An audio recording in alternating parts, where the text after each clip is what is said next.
Bueno, hoy estamos con Emiliano Detta, Jorge Suárez, nuevamente en Clima Propicio y vamos a hablar de economía circular.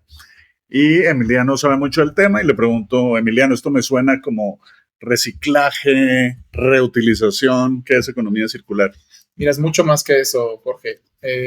La economía circular es parte de esa realización que estamos teniendo en la sociedad de que en los últimos años hemos tenido una mentalidad o una economía muy lineal. Es decir, tenemos un producto, se descarta el producto y no se le da un seguimiento o no se reincorpora la cadena, digamos, de suministro. Pero no solo eso, ¿no? Sino que también hemos visto que hay una escasez de recursos. Es decir, nuestra economía, nuestro sistema económico está diseñado con la suposición de que tenemos recursos ilimitados, pero eso no es así. Tenemos recursos limitados. Y tanto es así que solamente 7% de todos los materiales en el mundo se reciclan o se reutilizan, ¿no? El resto es la primera vez, ¿no? Entonces, si seguimos con eso, pues muchas personas, muchos pensadores, economistas, etcétera, pues se han dado cuenta de que vamos a acabar muy mal, ¿no? Entonces, la economía circular viene de ahí. Nuestro programa se llama Clima Propicio. ¿Por qué se relaciona la economía circular justamente a la crisis climática? Pues básicamente,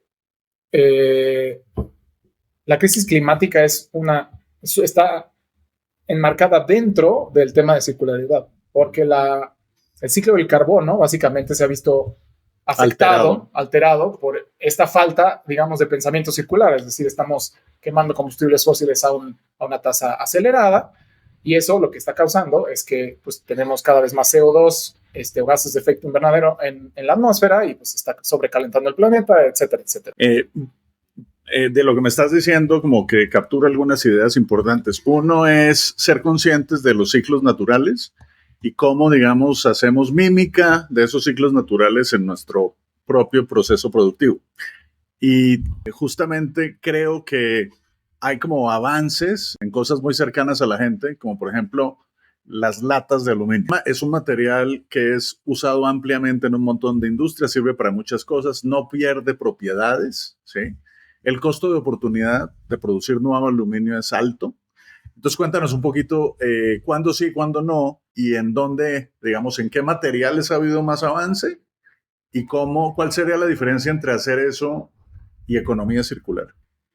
Cuando hacemos reciclado estos elementos, estos materiales donde tenemos mucho volumen y el valor agregado, digamos, de reciclar es muy alto, ahí tenemos incentivos, digamos, para reciclar más. Pero eso sigue siendo en una economía lineal, ¿no? Donde el costo de oportunidad, vamos a decirlo así, es, digamos, muy bajo de reciclar, ¿no? Digamos, y entonces por eso lo hacemos. O sea, no es a nivel de la sociedad, no es al nivel de la economía, es una actividad específica. Es una actividad específica, ¿no? Entonces por eso el aluminio es tan fácil, ¿no? Porque se necesita muy poca energía para reciclarlo, es de fácil acceso, es un material que es muy fácil de manipular y además se conserva sus propiedades cuando se recicla, ¿no? No es el caso para el plástico, por ejemplo, que tiene diversos tipos de plástico y está mucho más pulverizado, digamos, el tipo de material que se tiene. Algunos se pueden reciclar mucho, algunos casi no, ¿no? Tenemos que empezar a cambiar de manera, pues, orgánica, ¿no? Para poder empezar a incorporar estos ciclos, ¿no? Digamos, incorporar al medio ambiente y a la ecología en nuestras decisiones y en la economía. Leía yo del caso del acero. El acero es ampliamente utilizado en cualquier cantidad de procesos industriales, productos, electrodomésticos, automóviles, utensilios de cocina, en cualquier cosa se utiliza acero. Y justamente el costo de oportunidad de producir acero es muy alto. Y en México, digamos, tenemos algunas circunstancias, ¿no? Un norte muy industrializado, muy integrado la cadena del acero con Estados Unidos. Y entonces eso crea un incentivo, digamos, a tener un mercado muy activo. Estaba leyendo que el promedio de reciclaje de acero en México es del 30% versus el promedio mundial que es del 22%. Entonces, digamos que es algo que hemos hecho bien, pero justamente porque es un material que tiene una demanda muy abundante. Hay cercanía de productores, cercanía de consumidores. El cambio climático, yo siempre he dicho que el cambio climático y el CO2 suena todavía muy etéreo para la mayoría de personas. Sí, yo alguna vez veía un comercial de la industria petrolera en Estados Unidos y decían, CO2, lo respiras, lo exhalas, ¿por qué podría ser malo? ¿Sí?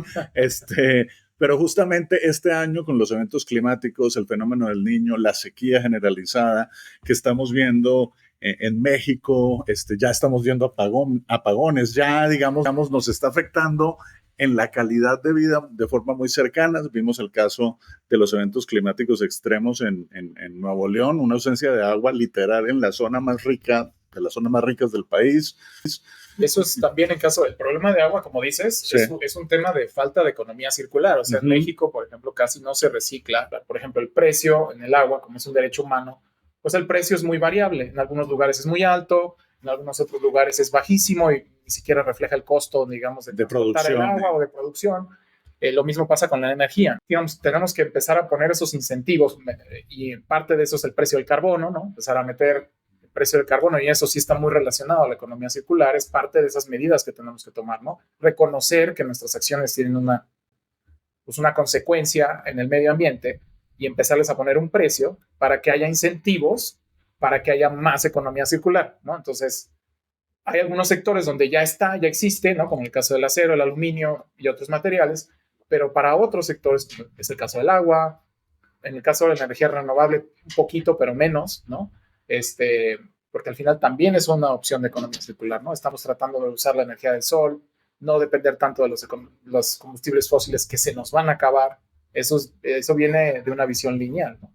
Con todas estas estrategias podemos empezar a mover muchos más otros sectores, digamos, hacia la economía circular, que yo creo que al final ese es el punto, ¿no? Crear nuevos modelos de negocio, por ejemplo, ¿no? Donde no vendas un producto, sino vendas un servicio, no vendas una lavadora, sino vendas el servicio de lavado, no vendas energías, digamos, si no vendas el servicio de la energía, ¿no? Si no vendas vehículos, si no vende movilidad. Sí, lo ves, en movilidad se ve muy bien, ¿no? Pues los Ubers del mundo. Pero hoy la gente no está pudiendo tener este estilo de vida donde todos asumimos que podemos tener infinidad de recursos. No hay espacio, estamos peleando por tierra, ¿no? Recursos, agua, aire, todo eso nos está generando una situación de escasez. ¿Cómo podríamos ver esto en el sector agroalimentario? ¿No? Hemos hablado que la economía circular intenta como hacer mímica de los procesos de la naturaleza, ¿cierto? Que no le podemos hacer trampa a la naturaleza, ¿no? La energía no se crea ni se destruye, sino solo se transforma. La energía obviamente tiene un impacto. El sistema climático nos pasa la factura de que le estamos dando la patada al balón que es el carbono y eso está generando desequilibrios en la naturaleza y obviamente pues el sistema económico es el que al final es la maquinita que está detrás decidiendo cómo se asignan los recursos, porque finalmente la economía es las decisiones de asignación de los recursos, ¿no? Y hoy estamos asignando los recursos de manera tal que la papa caliente del carbono, pues nadie se la quiere quedar. Y no ¿sí? Solo del carbono, o sea, también hablabas de la agricultura, ¿no? Sí. La agricultura, sobre todo los animales, pero digamos en general toda la agricultura, para darnos de comer usamos ya la mitad del espacio de toda la superficie habitable del planeta. Okay. Entonces, si seguimos así, pues nos vamos a acabar las pocas áreas naturales protegidas que tenemos, nos vamos a acabar toda la tierra que tenemos. Y si seguimos expandiéndonos, hay menos absorción de CO2 y va a ser peor cada vez más. ¿No? Entonces, básicamente hay límites en el sistema. Lo que pasa es que muchas veces estos límites no se manifiestan de forma tan automática, sino que no es inmediato. No es inmediato, ¿no? Sino que tardan años a veces, ¿no? Los ambientalistas hablan de tipping points, ¿no? De estos puntos donde a veces ya de no retorno, ¿no? Entonces el ecosistema empieza a colapsarse, pero a veces dura años este proceso o décadas y no nos damos cuenta hasta que ya arrancó, ¿no? Y ya es irreversible muchas veces. Entonces, básicamente eso también nos está pasando con la agricultura y también necesitamos estrategias de economía circular, por ejemplo, para no depender tanto de los combustibles fósiles. Básicamente todos los nutrientes y los fertilizantes que se usan hoy en la agricultura moderna vienen del gas natural o una gran parte. Entonces, eso también se nos va a acabar. Entonces, ¿qué vamos a hacer? Entonces, tenemos que empezar a reciclar esos recursos. Tenemos que empezar que el ciclo del nitrógeno se regrese, que se sea un ciclo, ¿no? O sea, es una oportunidad también de innovación. Totalmente. Y una oportunidad de negocio también. De distintos modelos de negocio en distintos sectores. Para, digamos, crecer las plantas necesitas nutrientes, ¿no? Nitrógeno es el componente más importante, pero también fósforo y potasio son otros elementos muy importantes para la vida en general, no solo para la agricultura, ¿no? Y básicamente son componentes que nosotros ahorita, el potasio y el fósforo, los agarramos de minas, pero el nitrógeno lo sacamos de combustibles fósiles desde hace 50 o más años, ¿no? Entonces, básicamente lo que tenemos que empezar a hacer es usar fertilizantes orgánicos, ¿no? En lugar de que sean químicos que provengan de los combustibles fósiles, empezar a usar orgánicos, ¿no? Que vienen de las plantas o de los animales. ¿Pero qué sustitutos habría ahí? Los sustitutos que hay, pues sobre todo puede ser la composta. Si ya pensamos en composta, ya estamos hablando de un enfoque de agricultura más local, ¿no? Es correcto. O sea, usando residuos de los animales también, ¿no? O sea, eso es otra composta, otro tipo de composta o otro tipo de fertilizante, ¿no? Entonces, regresar a ese ciclo, todas esas, y hacerlo más eficiente. También hablábamos de los fertilizantes, ¿no? Se desperdicia mucho en la agricultura moderna también, cómo efectivamente se ponen los fertilizantes. Se sprea. Sí, exacto. Se utiliza. Entonces, necesitamos hacerlo de manera más eficiente, porque si no lo hacemos bien, esos fertilizantes pueden acabar en los océanos, ¿no? Y esos fertilizantes al final, que acaban en los océanos, por el ciclo del agua, acaban en sargazo, por ejemplo, ¿no? En otros problemas, derivan en otros problemas y nos regresan, digamos, de una forma que no es tan aparente, pero que al final sí está relacionada, ¿no? Y eso en conjunto con el cambio climático, con temperaturas más altas, pues crea que un espacio para que haya algas, por ejemplo, el famoso sargazo, de manera pues enorme. Y en México nos está impactando muy específicamente, ¿no? En la península. Tiene un costo muy calculable el impacto en menos atractividad, menos atracción de turistas. La diferencia que tiene la economía circular es básicamente que está tocando la asignación de recursos, porque la economía, como dije, es decidir cómo se asignan los recursos, ¿sí?, en la sociedad, y en este caso estamos diciendo cómo asigno la energía, cómo asignamos los materiales, cómo asignamos los nutrientes, cómo esas decisiones impactan cada vez el medio ambiente. Entonces, en el fondo, es una discusión que está enmarcada dentro de la crisis climática y pensar como un nuevo paradigma económico. ¿Qué países lo hacen bien?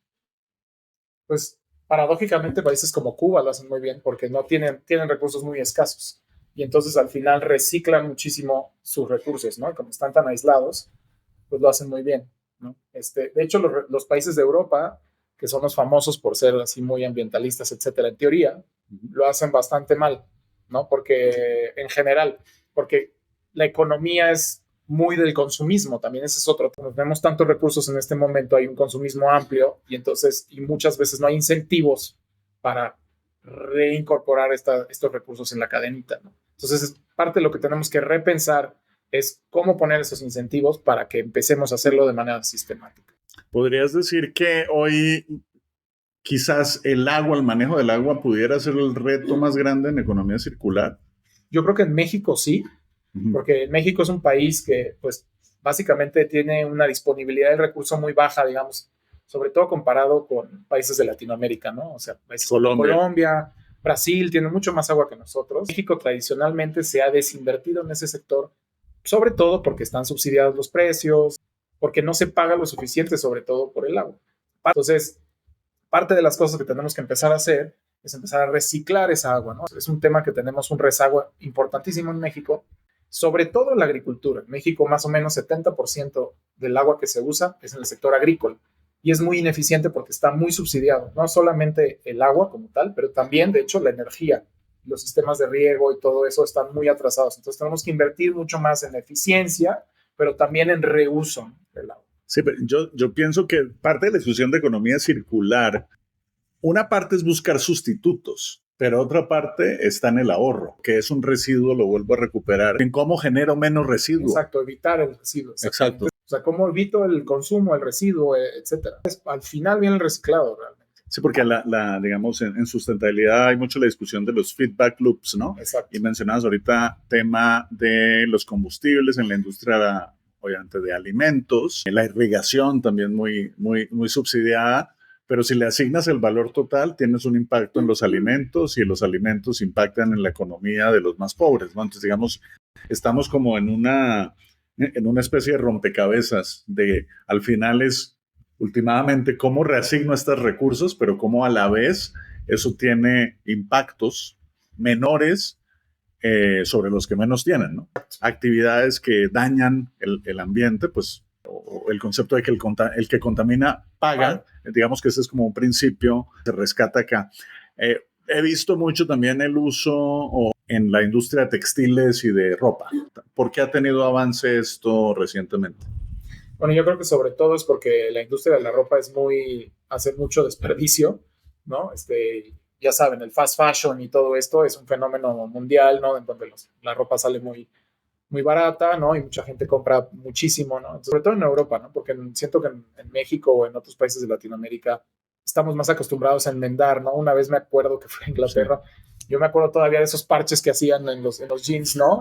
Y cuando se lo conté a alguien en Inglaterra, yo vivía ahí un rato, me decía, pero qué buena idea, ¿no? Porque no lo hacían, ¿no? O sea, otra vez, porque tienen tantos recursos y es tan fácil, entonces, pues no lo hacen, ¿no? Que lo que estás diciendo es, o sea, cuando veo esta economía circular que ahora está de moda remendar, y antes cuando yo creo que hubo un cambio muy claro, cuando hubo la apertura de las economías en los 90, yo me acuerdo que de cierta época para atrás, uno reusaba y arreglaba todo. El papá conocía a quien arreglaba el Betamax, el equipo de sonido, todo. Claro, y somos menos dependientes de esos equipos porque todo se concentra en una computadora. Pero de todas maneras creo que el principio de no tirar, no generar desperdicio es algo que en Latinoamérica tenemos relativamente arraigado, ¿no? Más o menos, está cambiando, ¿no? Porque tenemos mucha influencia de los Estados Unidos, que es el país más consumista y que más desperdicia de todo el mundo. Pero digamos que sí, o sea, lo tenemos de la escasez, ¿no? En la medida que tengamos una visión artificial de abundancia de un recurso, no lo cuidas, pero en este momento ya estamos viendo que, sí es verdad que el cambio climático puede generar sequía, sí es verdad que la sequía me afecta el suministro de alimentos, pero también la generación de energía y de agua. Y no tengo agua, y si no hay luz, entonces no hay producción y no podemos estar grabando un podcast. Tenemos que hacer un esfuerzo más fuerte a nivel de sociedad. Yo veo ahí nuevamente que le cae todo al gobierno, lejos de decir yo desde mi casa voy a poner mi granito de arena. Realmente, si hacemos composta exactamente, podemos tener impacto. O sea, ¿cuál es la escala de los esfuerzos que necesitamos? Yo creo que necesitamos a todo el mundo, digamos, o sea, el gobierno, que tiene un rol muy importante, ¿no? En general, las políticas públicas, pero también el sector privado, ¿no? El tercer sector, o sea, todos, digamos, trabajando juntos, ¿no? O sea, normalmente el gobierno no tiene suficientes recursos para las inversiones, por ejemplo, ¿no? Entonces necesitamos, pues, que el sector privado también invierta en estas cosas, cree nuevos modelos de negocio, le entre a estas cosas, y ahí hay una oportunidad de negocio importantísima. Pero también necesitamos que el gobierno pues ponga reglas claras y no nos cambie las reglas a la mitad del juego para que podamos tener negocios sustentables en el tiempo, ¿no? Y atacar este problema todos juntos. Yo creo también que tenemos que cambiar el paradigma un poco, donde todo es crecimiento y consumo y crecer, ¿no? A otro paradigma donde es más circular. Ok. Bueno, pues muchas gracias. Que sea esta reflexión para pensar qué sí podemos hacer desde nuestro pequeño esfuerzo personal, pero creo que para estas grandes transformaciones se necesitan grandes decisiones y grandes esfuerzos. Entonces, bueno, nos vemos la próxima vez, no para darles todas las respuestas, pero sí para generar muchas preguntas.